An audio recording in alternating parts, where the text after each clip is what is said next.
स्वागत है आप सभी का एक्टिव अनुज राइट लर्न में एक बार फिर से 12th वीडियो तड़का सीरीज की। क्या आप जानते हैं हमारे शरीर में कितनी तरह का खून बहता है, कितने रंग का खून बहता है? अगर जानते हैं तो कमेंट करिए। तो तब तक मैं इस वीडियो में बताता हूँ आपको कि कितने तरह का खून बहता है और उन जिसमें वो खून बहता है उन उन नलियों को या फिर वाहिकाओं को या फिर वेसल्स को क्या नाम दिया जाता है। आज की इस वीडियो में यही टॉपिक कवर करेंगे। अब तक हमने सीखा कि हमारी हृदय में, हमारे हार्ट में कितनी वाल्व होती हैं और उन वाल्व का अलग अलग नाम क्या क्या नाम है और कौन सी साइड में कितनी वाल्व होती हैं, लेफ्ट साइड में कितनी होती हैं और राइट साइड में कितनी होती हैं। ये हमने 10th पार्ट 11th पार्ट में कवर किया है। आज हम 12th पार्ट बना रहे हैं तड़का सीरीज का। ठीक है, तो चलिए आइए स्टार्ट करते हैं। हमने लिखा, हम पढ़ रहे हैं अपना ह्यूमन हार्ट। ये आप सभी जानते हैं अगर आप वीडियो देख रहे हैं। तो ह्यूमन हार्ट में हमने कवर किया है अब तक वाल्व्स को। अब हम देख रहे हैं कि उसमें रक्त वाहिकाएं, जिसमें से रक्त बहता है, वो वाहिकाएं कितनी होती हैं। ठीक है, या फिर वेसल्स कितनी होती हैं। तो तीन तरह की होती हैं, तीन टाइप्स की होती हैं। ये नोट कर लेना कि कितने तरह की होती हैं, तीन। पहला आर्टरीज होती हैं, दूसरा वेन्स होती हैं और तीसरा कैपिलरीज होती हैं। ठीक है, तीन नाम है, आर्टरीज, वेंस और कैपिलरीज। आर्टरीज के अंदर क्या होता है? आर्टरीज के अंदर जितना भी हमारा हृदय या हमारा हार्ट ब्लड को पंप करेगा वो आर्टरीज के थ्रू जाएगा। कहाँ पर? बॉडी पार्ट्स पर। सभी बॉडी पार्ट्स को वो खून जाएगा। ठीक है, और फिर बॉडी पार्ट्स उसमें से ऑक्सीजन यूज करके वापस CO2 को उसमें डाल करके खून में वापस भेजते हैं। तो वो वापस किसके थ्रू आते हैं?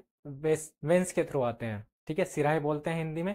ठीक है, वेंस के थ्रू आते हैं। और ये जो यूज हो चुका होता है इसको इम्प्योर ब्लड बोलते हैं और इम्प्योर ब्लड को ये लाते हैं। इसमें CO2 की मात्रा ज़्यादा होती है और O2 की मात्रा बहुत ही ना के बराबर होती है, कम होती है।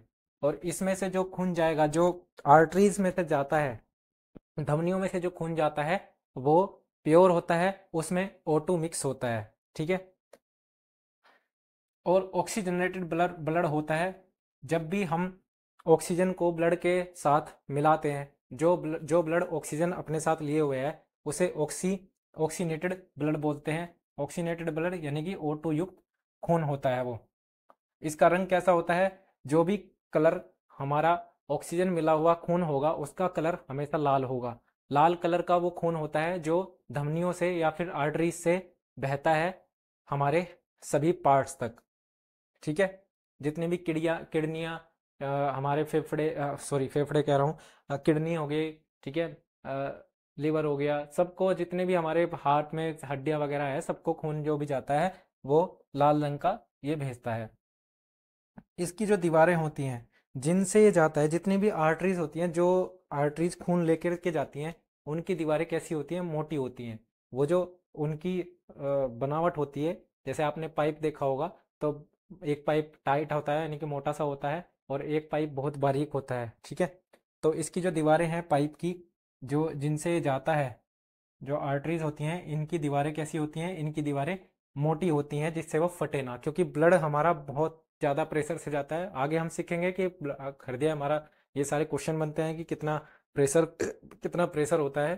तो 120 आप ब्लड प्रेशर मापते भी हैं, आपको पता होगा कि जो ऊपर का होता है या फिर ऊपर नीचे बोलते हैं, वो ऊपर नीचे यही है कि जो जाता है वो 120 की स्पीड से जाता है और वापस आता है 80 की स्पीड से, तो वो ब्लड प्रेशर ही होता है। ठीक है, जैसे डॉक्टर लिखता है ना 120/80, ठीक है, ऐसे लिखता है ना, तो ये ब्लड प्रेशर की माप होती है और इसी स्पीड से वो जाता है। 120 की स्पीड से जाता है तो 120 की स्पीड से जब जाएगा, अगर वो कम मोटी होंगी उसकी दीवारें तो वो फट जाएंगी, और फट जाएंगी तो हमारे किसी भी मिर्ची की अगर फट फट जाती है वो दीवारें, फटती भी हैं, जिसे आप हेमरेज बोलते हैं, तो वो हो जाता है हेमरेज।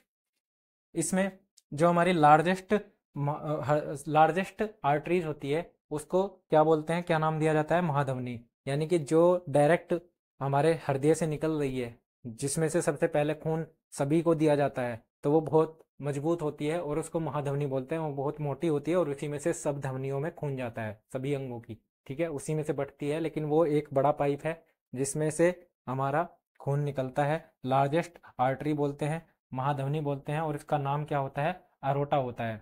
क्या नाम होता है? अरोटा। अरोटा उसको बोलते हैं। तो महाधमनी का नाम क्या है? अरोटा। यहाँ से क्वेश्चन आप नोट कर लेना। मैंने किसके बारे में बताया आपको? आर्टरीज के बारे में बताया कि आर्टरीज में खून कौन सा बहता है और कौन से रंग का होता है। ये आपको पता लग गया कि रेड कलर का खून बहता है। आइए वेंस के बारे में पढ़ते हैं। वेंस में इम्प्योर ब्लड, मैंने आपको बताया कि इम्प्योर ब्लड बहता है, और जब भी CO2 मिक्स होगा तो वो डीऑक्सीनेटेड ब्लड होगा। कौन सा? डीऑक्सीनेटेड, यानी कि डीऑक्सीनेटेड ब्लड होगा और CO2 युक्त होगा। ठीक है, CO2 युक्त जो भी ब्लड होगा उसको डीऑक्सीनेटेड ब्लड बोलेंगे। ठीक है, इसका कलर यहाँ से नोट कर लेना। इसका कलर कैसा होता है? नीला काला होता है। ये हमारे ऊपर की तरफ आपको शरीर पर जो हमारी शरीर पर खाल होती है उसके ऊपर आपको दिखाई देती है, ये ऊपर होती हैं। और ये शरीर में अंदर की तरफ होती हैं, ये हमें दिखाई नहीं देती। ठीक है, जितनी भी आर्टरीज होती हैं जो हमारी खून को लेकर जाती हैं वो अंदर की तरफ होती हैं, और जितनी भी ये सिराएं होती हैं ये ज़्यादातर हमारे शरीर के ऊपरी हिस्से पर पाई जाती हैं। ठीक है, जब ये आपको ये हरी हरी या नीली नीली सी काली सी दिखाई देती हैं। ठीक है, और इनकी जो दीवारें होती हैं वो बहुत बारीक होती हैं, थिन होती हैं। ठीक है, इनका प्रेशर कम होता है तो ये दीवारें भी इनकी ऐसी ही कम मोटी बनाई गई हैं। ठीक है, तो वेंस क्या होती है? वेंस हमारी पतली होती हैं। ठीक है, किसके मुकाबले? आर्टरीज के मुकाबले। अब हम आते हैं कैपिलरीज। कैपिलरीज क्या है? कैपिलरीज जहां पर दो दोनों का इन दोनों का मिक्स होना हो, मिक्स होना हो, यानी कि शुद्ध शुद्ध और अशुद्ध दोनों दोनों को यूज करने वाली केशिकाएं होती हैं। ठीक है, ये बारीक होती हैं, और यहाँ पर क्या होता है? मिश्रित रक्त होता है। ठीक है, धमनी और शिराएं दोनों मिलती हैं, धमनी और शिराओं को दोनों को जोड़ा जाता है। ठीक है, तो कैपिलरीज आप समझ गए होंगे। तो कैपिलरीज में क्या है कि बात करेंगे हम इसके ऊपर कि धमनियां और शिराएं कैसे आपस में जुड़ती हैं। बस आप ये इतना समझ लीजिए इस वीडियो में कि धमनी और शिराओं को जोड़ने वाली जो भी स्थिति है, जैसा जहाँ पर मिक्स ब्लड होता है, वो कैपिलरीज कही जाती है। ठीक है, तो मैं यहाँ से आपको बता देता चाहता हूँ, पिछली वीडियो में भी हमने बात की थी कि जो हमारी लार्जेस्ट वेन्स होती हैं, ठीक है, उनको क्या बोला जाता है? वेना कावा बोला जाता है। ये हमने पिछली वीडियो में भी कवर किया है। वेंस जो होती है, पिछली वीडियो में भी हमने बताया कि वेंस जो होती हैं, जो सबसे बड़ी वेंस होती हैं जो हमारे खून को हृदय में डालती हैं, ला करके डालती हैं, वो वेंस कहलाती हैं। तो सबसे बड़ी एक जगह इकट्ठा हुआ और वो सब की सब का खून लेकर के हृदय को दे देती हैं, और उनमें क्या होती हैं? वेना कावा उसका नाम रखा जाता है। ये दो होती हैं वेना कावा, इन्फीरियर और सुपीरियर। इन्फीरियर इन्फीरियर वो होती हैं जो ब्लड को नीचे वाले हिस्से से, पूरे शरीर के नीचे वाले हिस्से से ब्लड को लाएंगी और हृदय को दे देंगी। और सुपीरियर वो होंगी जो ब्लड को ऊपर वाले हिस्से से, यानी कि गर्दन या फिर धड़ से ऊपर वाले हिस्से को, गर्दन से ऊपर वाले हिस्से में खोपड़ी का जो खून आएगा वो सुपीरियर के थ्रू हमारे हृदय को दे दिया जाता है।